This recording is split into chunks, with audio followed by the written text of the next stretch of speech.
Now we've come to the most important data type of the system, considering that Aximmetry is a visual application.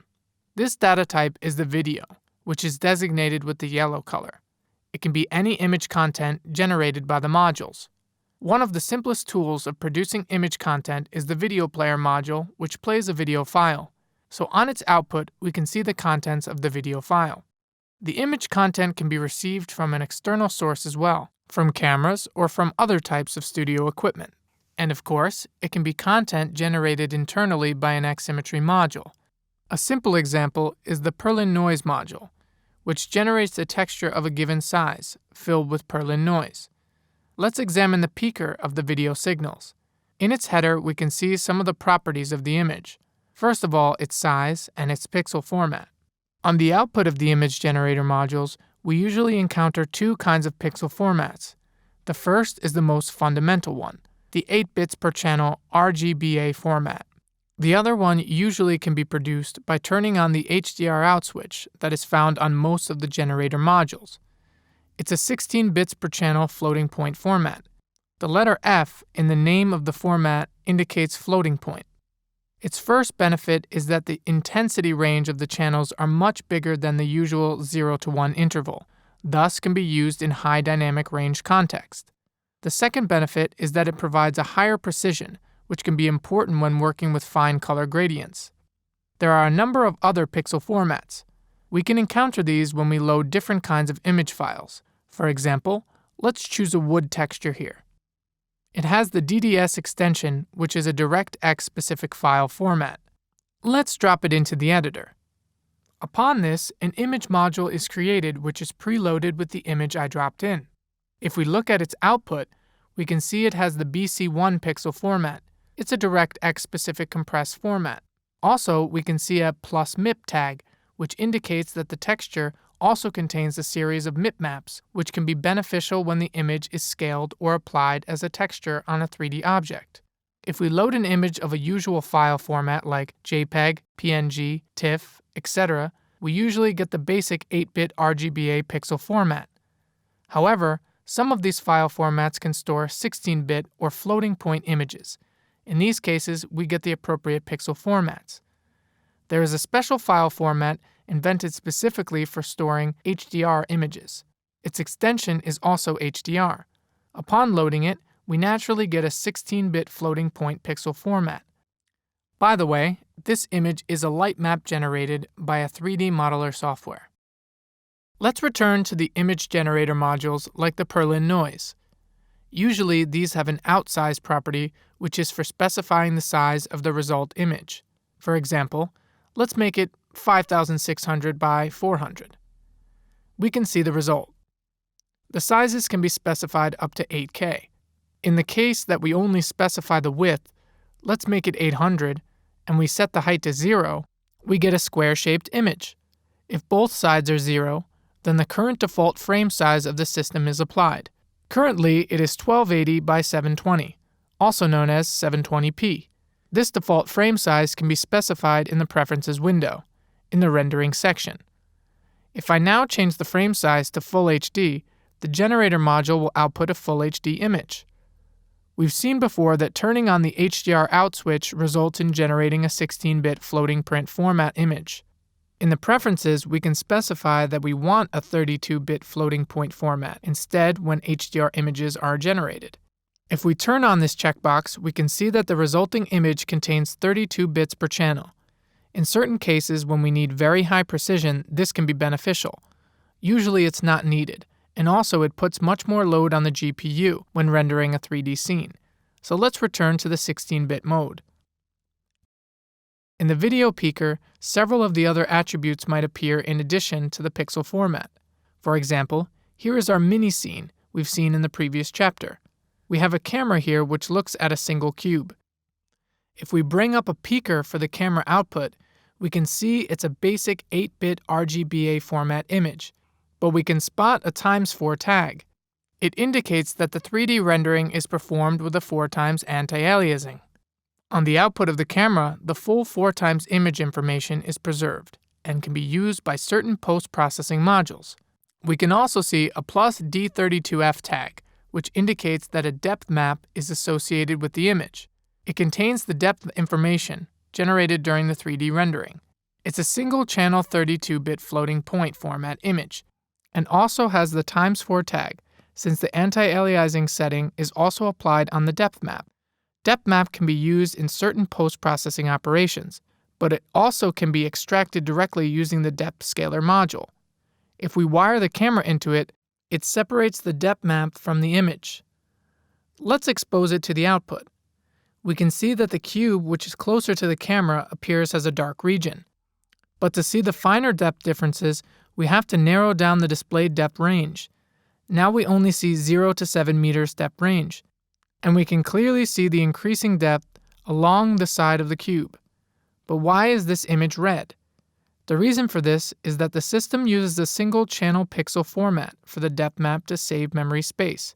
This single channel is interpreted as a red channel in the system. On the other hand, this single channel is a 32-bit floating point one, and thus it preserves the original precision of the depth map.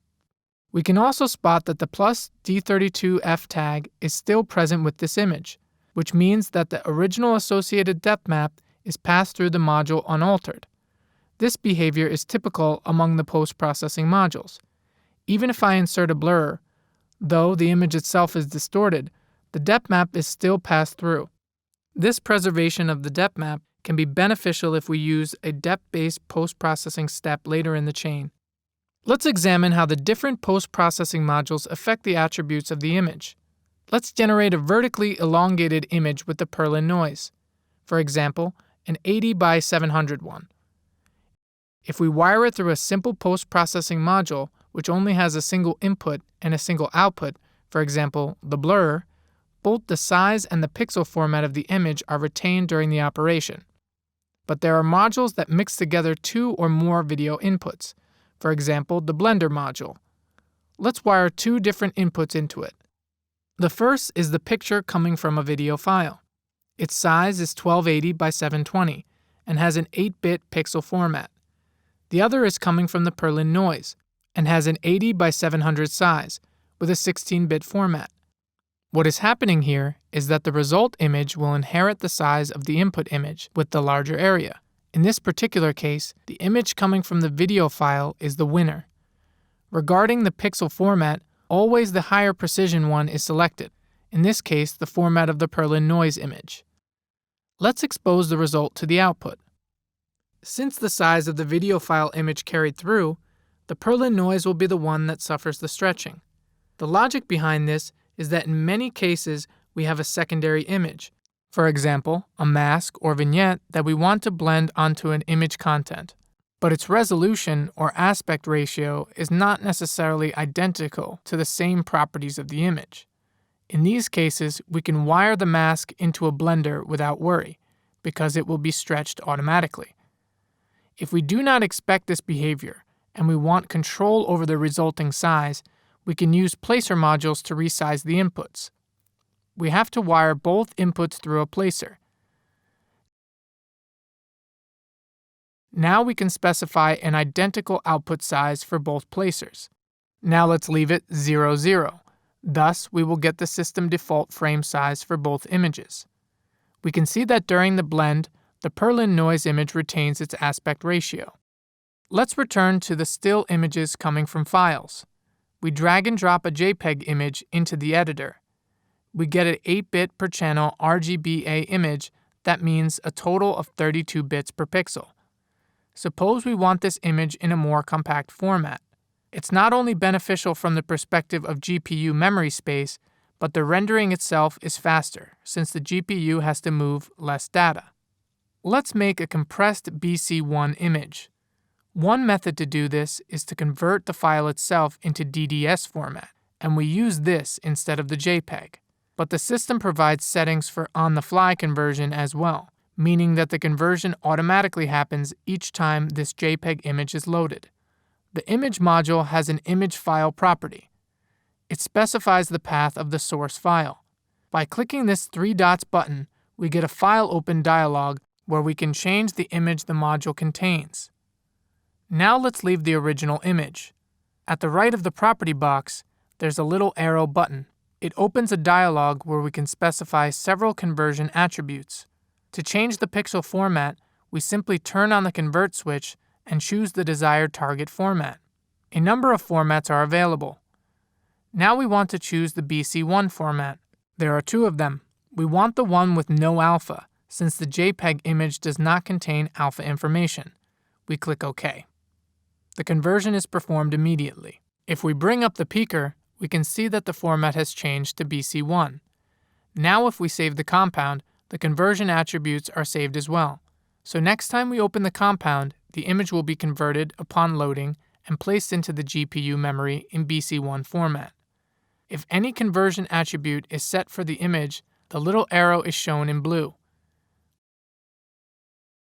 We can clear all attributes with the right-click menu of the property, using the Reset Attributes item. We can see the blue color of the arrow has disappeared, and we get back the original 8-bit RGBA format. What other conversion attributes do we have? I won't demonstrate all of them in detail here. I'll just give a quick overview. We can crop and resize the image. We can create a cube map from various slice layouts. We can create a 3D volume texture by slicing up the image. We can generate a normal map if the image contains a height or bump map. We can generate MIP maps, and we can convert the pixel format as we've seen before. Let's talk about the video input pins a bit. So far, we always use them in a way when we connected a wire into them from another module that generated or processed the image. But the video pin can contain a still image as well, without the need of connecting anything into it. Let's select the blur module and click the three dots button of its video property to bring up the Open File dialog. But first, I wire the module to the output so that we can see the result. So let's return to the Open File dialog. In the case we turn on the Instant Preview function here at the bottom, the files that we click on are loaded for preview so that we can see the result immediately. It can be very handy when selecting textures. Another way to load an image into the pin is using the side file browser. Here we can only see thumbnails of the images during the selection. From here we can drag and drop an image either on the property editor box or on the video pin of the module box itself. Beside the video property, we can find the arrow button for the conversion attributes just like in the image module. To summarize, anywhere we have a video input pin, we can load a still image into it as a constant, and we can specify conversion attributes for it. Let's also summarize the info on the drag and dropping images. Note that we can drag and drop images not only from the file browser of Aximmetry, but from any external application, for example, Windows Explorer. Where exactly can we drop the images? We can drop it onto an empty area of the flow editor. In this case, an image module is created automatically, which is preloaded with the image path in its image file property. If we drop the image onto an already existing image module, no new module is created. Instead, the image is replaced within that module.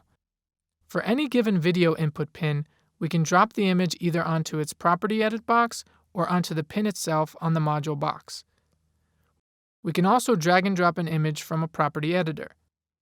If I grab the property at its name field, it behaves identically as if it were grabbed from the file browser. We can drop it onto any empty area, thus extracting the property into an image module. But we can drop it onto an external application. For example, let's drop it onto the Windows desktop, thus copying the JPEG file to the desktop. Our next and last data type is audio. It's designated by the purple color. In Aximmetry, all audio data represents a 48 kHz sampling of the sound, which is the usual sampling frequency applied with video materials in the world. It can consist of an arbitrary number of channels. Similar to the video data type, the source of the audio can be a file, an external device, or can be the result of an internal generator module. For example, the video player module also outputs the soundtrack of the video file. We can see that in this case, the file contains a 2-channel stereo audio, but we can load pure audio files as well. If we drag and drop an MP3 file, an audio player module is created that only has an audio output. There are several formats of audio samples. When the audio comes from a file, we usually get the samples in their native format, which is a 16-bit format. But all audio processing in Aximmetry is done in 32-bit floating point format. For example, if we add an audio filter module and wire the audio signal through it, the resulting audio already will be in the 32-bit floating point format designated by the 32F tag in the pker. We can also see that the stereo signal has become a mono one. The reason for this is that the audio processing modules in Aximmetry can only work on a single channel at a time. But we have modules for splitting the audio into single channels so that we can process them individually and then later merge them back into a multi-channel signal if necessary. Let's wire this stereo signal into the audio splitter module. We can see that the two channels appear individually on its outputs. The other outputs are empty naturally. Let's remerge them into a multi-channel signal in a different configuration. Let's also add a third signal coming from the filter. Since the highest channel we connected something into is the number 13, we get a 13-channel output, which of course has a number of silent channels besides the 3 we've connected. An example of an internal generation of sound is the audio oscillator module.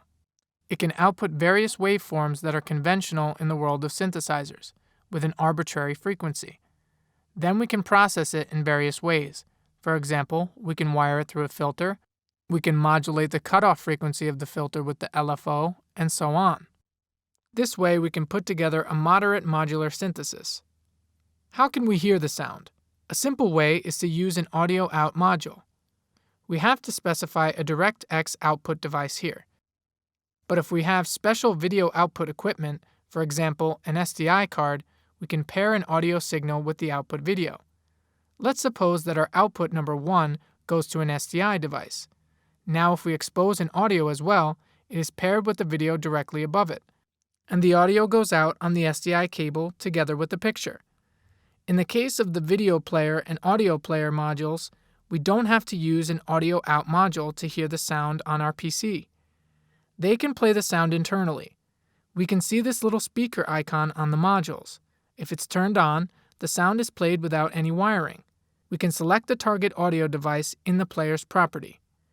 The speaker icon is associated with the Use Audio Device property here. They're the same switch. The same goes for the audio player, of course.